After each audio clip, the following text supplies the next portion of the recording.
Soil chemistry section Ayub زرعی تحقیقاتی اداروں میں ایک اہم ادارہ ہے۔ اس کا کام فصلوں کے لیے کھادوں کی ضروریات اور ہماری زمین کی صحت کو اور ماحول کو صاف ستھرا رکھنے پر اس کی تحقیق کرنا ہے۔ سوائل کیمسٹری نے پچھلے 3 سالوں میں گندے پانی کے استعمال سے سبزیوں پر اثرات اور زمین کی صحت کے اوپر اس کے کیا نقصان دہ اثرات ہو سکتے ہیں، اس کے اوپر کافی تحقیقی کام کیا ہے، اور پچھلے 3 سالوں میں تقریباً 3000 سے زیادہ نمونہ جات اکٹھے کیے گئے ہیں، جو کہ پنجاب کے 9 مختلف ڈویژن سے لیے گئے ہیں، جہاں پہ کہ گندے پانی کا سبزیوں کے لیے یا چارہ جات کے لیے استعمال ہو رہا ہے۔ اور جب ان کا کیمیائی تجزیہ کیا گیا ہے لیبارٹری میں، تو ان فصلات میں موجود کیمیائی دھاتوں کی موجودگی اور اس کے بارے میں جو اثرات پائے گئے ہیں وہ انتہائی نقصان دہ ہیں۔ سیوریج کے پانی میں انسانی صحت کے لیے مضر عناصر کی مقدار میں اضافہ ہوتا جا رہا ہے، جن میں خاص طور پر کیمیائی دھاتیں لیڈ، کیڈمیم، نکل اور کرومیم وغیرہ ہیں۔ چھوٹے بڑے شہروں کے نواحی علاقوں کے کاشتکار مفت میں ملنے والے پانی کا بے جا استعمال کرتے رہتے ہیں۔ اس پانی سے سبزیوں کی آبپاشی کرتے ہیں اور ان سبزیوں کو فوری طور پر منڈی میں بیچ کر خوب منافع کماتے ہیں۔ ایوب زرعی تحقیقاتی ادارہ کے شعبہ سائل کیمسٹری اینڈ انوائرمنٹل سائنسز کی لیبارٹریز میں ایسی سبزیوں کا کیمیائی تجزیہ کیا گیا تو یہ معلوم ہوا کہ یہ سبزیاں انسانوں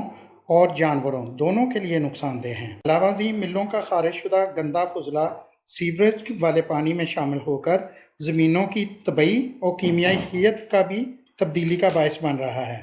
جو کہ ہماری زمینوں اور انسانی صحت دونوں کے لیے نقصان دہ ہے۔ جو نمونہ جات اکٹھے کیے گئے ان کے تجزیے سے یہ ثابت ہوا کہ 79% نمونہ جات جو کرومیم کی وجہ سے انفٹ تھے۔ اسی طرح 56% نمونہ جات لیڈ کی موجودگی بہت زیادہ پائی گئی اور 32% نمونہ جات میں کیڈمیم اور 8% میں نکل کی موجودگی پائی گئی، اور یہ وہ نمونہ جات تھے جو کہ WHO کی لیمٹ جو سٹینڈرڈ لیمٹ ہے اس سے زیادہ ان کی موجودگی پائی گئی۔ تو ان ساری چیزوں کو مد نظر رکھتے ہوئے یہ ذمہ دار بھائیوں کو کہا جاتا ہے کہ اس گندے پانی کا استعمال بالکل نہ کیا جائے، اور سب سے پہلے مل کے لیول پر ملوں کا جو گندا پانی سیوریج والے پانی میں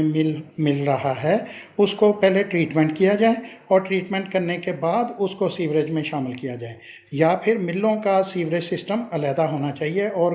گٹروں کا گندا پانی جو گھروں کا گندا پانی ہے اس کا سیوریج سسٹم علیحدہ ہونا بہت ضروری ہے۔ ان سارے تحقیقاتی نتائج کی روشنی میں اب یہ ذمہ دار بھائیوں کو یہ کہا جاتا ہے کہ اس گندے پانی کو استعمال نہ کریں، خاص طور پر سبزیوں اور چارہ جات کے لیے تو بالکل ہی استعمال نہ کریں۔ اور اب یہ دیکھنے میں آیا ہے کہ بہت سارے ہمارے کسان دوست جو کہ صنعتی شہروں کے ارد گرد رہتے ہیں وہ اس گندے پانی کا استعمال چھوڑ چکے ہیں، اور انہوں نے زمین میں زمینی پانی کو استعمال کرنے کے لیے ٹیوب ویل کا استعمال شروع کر دیا ہے، اور اس کو مد نظر رکھتے ہوئے اب ان کے اوپر ان باتوں کے بہت زیادہ اثرات ہو رہے ہیں کہ اس گندے پانی کا استعمال ہماری صحت کے لیے اور ہر بچے اور انسان کی صحت کے لیے، اور اسی طرح اس کے ساتھ ساتھ جانور کی صحت کے لیے بھی نقصان دہ ثابت ہو سکتا ہے۔ تو بہت سارے دوست ہمارے جو کسان بھائی ہیں وہ اس گندے پانی کا استعمال چھوڑتے جا رہے ہیں، اور ضرورت اس امر کی ہے کہ گورنمنٹ کے لیول تک اور خاص طور پر فیکٹریوں کا جو گندا پانی فضلے والا پانی ہے اس کے استعمال پر پابندی لگا دینی بہت ضروری ہے۔ شکریہ۔